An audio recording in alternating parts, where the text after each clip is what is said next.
Welcome to the IR Digital Podcast. IR Global is the largest international professional services network, and I'm the host of the IR Digital Podcast, Jennifer Riggins. Today we're sitting down virtually, of course, with Bradley Smith, Healthcare Mergers and Acquisitions Advisor at Vertess and Medical M&A Entrepreneur. We're talking today about everything M&As in healthcare. This conversation is geared towards the lawyers representing healthcare and medtech companies looking to grow fast through a merger or acquisition, how to do this better, how to feel ready for this partnership, and what that partnership with an M&A advisor looks like. So Brad, to start, let's learn a bit about you first and how you got into such a niche. It was really startup. I've been an entrepreneur all my life. And really, I started a healthcare company. Funny story, out of undergrad, I was working for a company and a durable medical equipment company doing deliveries. And ultimately, when I finished school, I went to that owner and said, I want to open up one of these. And so I borrowed some money. I had some money saved and I had, credit cards. And so naturally, I put strong balances on that and started a durable medical equipment company in Tyler, Texas. Shortly after starting it, I bought that other owner out, my partner out, and started growing it de novo. So I'd opened up location by location and found that it was rather laborious and difficult to do that. And then along came an opportunity to acquire another provider who is an adjacent space of mine. And, I took the risk and did it. And it worked out extremely well and profited all the other locations. And so ultimately, I figured out by default or by chance that buying companies as a way to grow is just a much easier and safer way to do it. And so I wound up doing a private equity recapitalization. And then we continued to grow by acquisition and grew in the post-acute care space, from durable medical equipment to home health to pharmacy to sleep labs to hospice to you name it, in that kind of home care / post-acute care space. Then in 2008, we wound up exiting the investment. And I was left without a job and kind of really no direction. And so I thought I wanted to be a clinician. And so I went back to school, got a medical license, and I started practicing medicine. And I soon realized that I was very adverse or had very strong negative reactions to fluids and, more importantly, smells that come out of patients. So I kind of figured that maybe that's not the right path, and at the same time I probably wasn't that good at it, and realized I was good at M&A and really enjoyed it. And so I went to work for a big firm out of LA doing healthcare focused M&A, learned a lot from that. And about 6-7 years ago, me and my former late business partner, started Vertess because we felt we could do it better than what our current firm was doing it. That was really good, and it gives us an overview of your unique positioning in the healthcare world. Yes, as Vertess, Healthcare M&A Advisors. Overall, that's our strategy. That my business partner, when we started Vertess, he had a similar background. He was a physician in the behavioral health side and had owned and operated a behavioral health care company. And that's why we attracted to each other, because he was having a lot of success. I was too, at this firm. And we realized, well, we're not really necessarily smarter than anyone else, but we were more relatable. We understood what our clients were going through, those entrepreneurs that are looking to exit out of a healthcare company. We understood from being the aspect of being an entrepreneur, the aspect of being a clinician, from being an operator. And we were able to translate that into meaningful value as we took companies to the market on their behalf. And that gave us an edge over what's a traditional, investment banker or M&A advisor as a finance guy. So since we have a lot of lawyers listening, what makes the role of the lawyer who's kind of your partner in the situation different from what you do? Where do you distinguish those two roles? So the lawyer does play a very important part in a transactional process. But it's different in the U.S. versus the rest of the world, in particular Europe.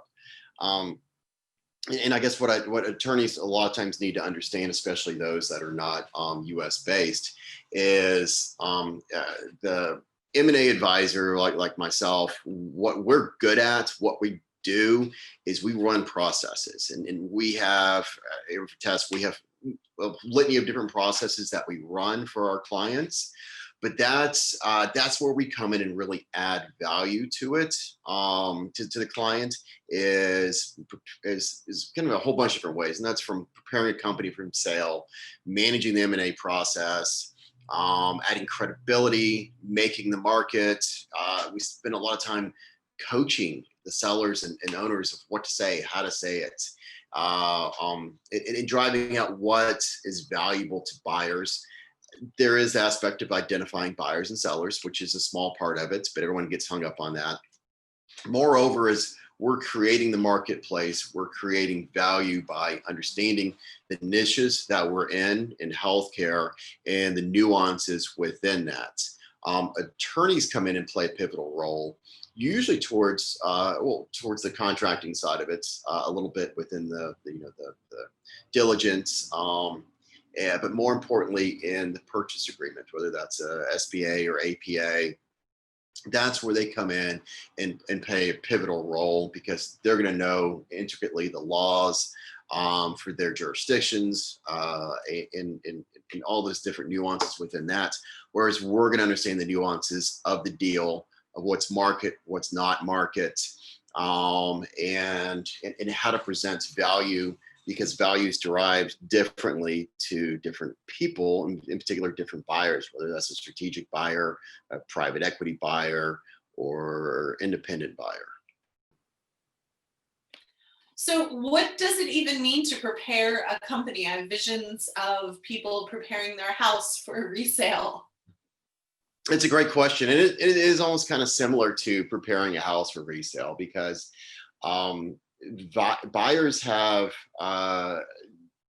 value assigned to different aspects of it. Similar to house, if you fix up the kitchen versus fixing up the bedroom, it's going to add more value.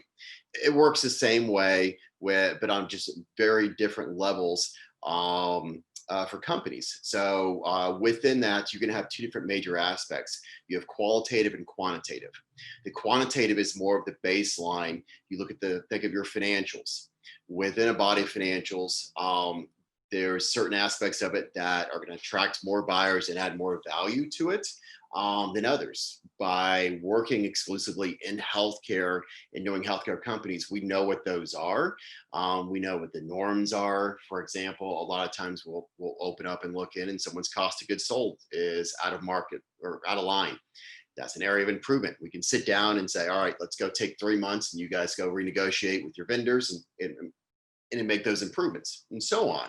So the quantitative aspect of it is really kind of the baseline that we work with to make our clients look a little bit more sophisticated in what they are, and bring up their numbers to be what's acceptable, say like a private equity to look at them, or a financial buyer, which is half the story. The other half of the story is the qualitative aspect of it. And that's going to be the intrinsic value of what the company brings, from opportunities to employees to just the company's reputation, their place of where they fit in within the healthcare model in their jurisdiction. So we spend a significant amount of time setting that in place, getting the right precedent set, so that when we actually is time to go to market, to actually talk to buyers, we're presenting the most polished company, the most polished opportunity out there. And it as a result, it adds value not only value to our clients, but dollar value at the end of the day, because that's Yeah, ultimately when they're exiting out, that's probably one of their biggest concerns.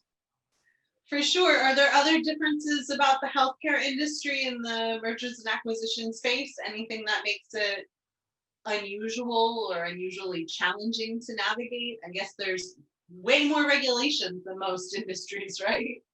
There's yes. Fortunately, I don't know that much about other industries. I've always been in healthcare, so I've kept a more of a laser focus on it. But yeah, I mean, there's a lot more regulation that to your point, just the nuance of it. From there, there's the human aspect of it. Tell me more about the human aspect of the healthcare M&A.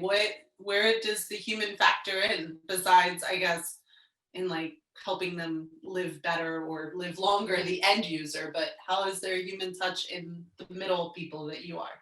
Well, the human factor in it's important to healthcare because a lot of these healthcare entrepreneurs are clinicians by nature, so they're used to helping people. And one big, or just one thing that's very different when doing M&A transactions, it's very personable.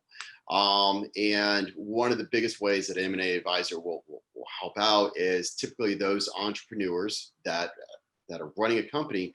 This is their one and only exit. Most of the time, most of the clients we deal with, probably one out of 10 is a serial entrepreneur. The rest are this is their one and only exit. So it's very impactful, very meaningful, and there's a lot at stake in it. They take a lot to hold their hand, educate, and really help them a grasp of what's the best avenue for them. And that takes a significant amount of time, setting expectations and managing the client properly so that they know they're getting the best.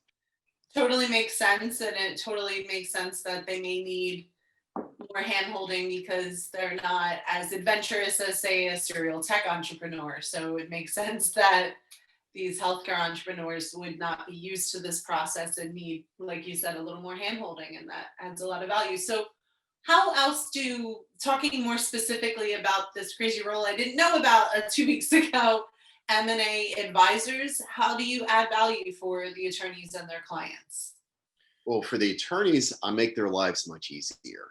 I typically have quite a few attorneys that when they do have healthcare clients that are looking for some kind of liquidity event, they call me up and say, "Hey, this guy needs help," and they know how I bring value is for them. It makes their life easier because I am the one managing the process. I'm the one handling it for the attorneys, and it's a smoother, well-run process. So we add value. Conversely, we add value to clients as well. Monetarily is the most notable way we do it. And that pertains to typically we get more money for companies when we run our process.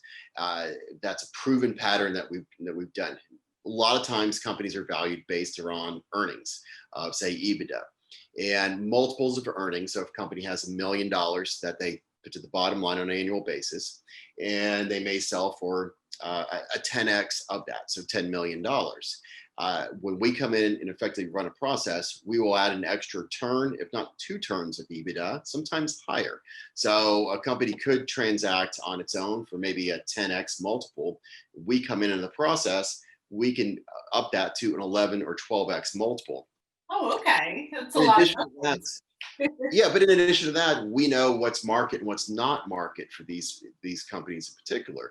So a lot of things buyers find out is terms are just as important as the dollar amount. Everyone goes in thinking, "Oh, I got to get this dollar amount. I got to get this dollar amount." And a lot of times they do, but the terms to get that dollar amount are horrific. Or maybe they're getting half that dollar amount at cash at close, and the other half they have to earn out on a risk basis. Maybe they get it on workout agreements, but a lot of times what happens when there's not a competitive process that's run is buyers aren't incentivized to give a great offer. They'll give a good offer, but to get them a great offer, you need to run a competitive process. That way they know that they're getting the top dollar out there along with the best terms. the other things, that we do besides just sit down and add dollar value to it is you got to keep in mind these entrepreneurs they're running a company.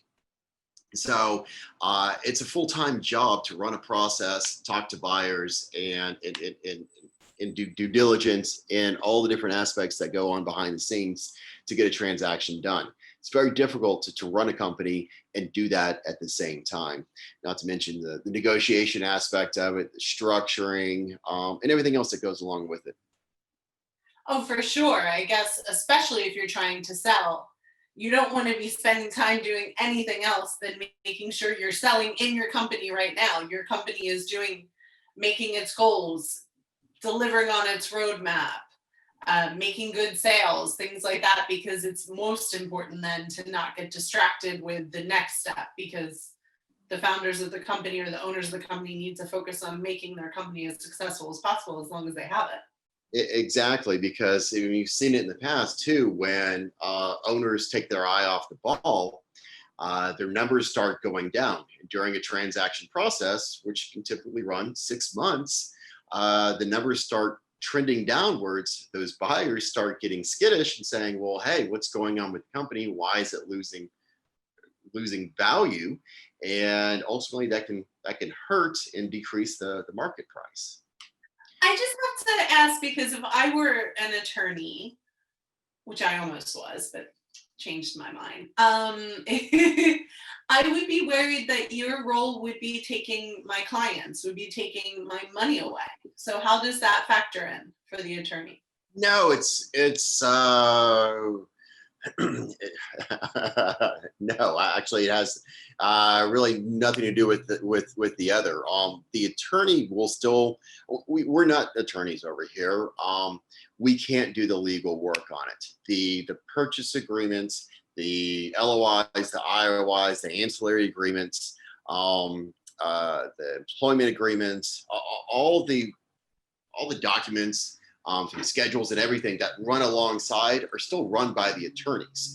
They're the ones that still have to put that together. They're the ones that have to vet and check the legal precedence of all of those.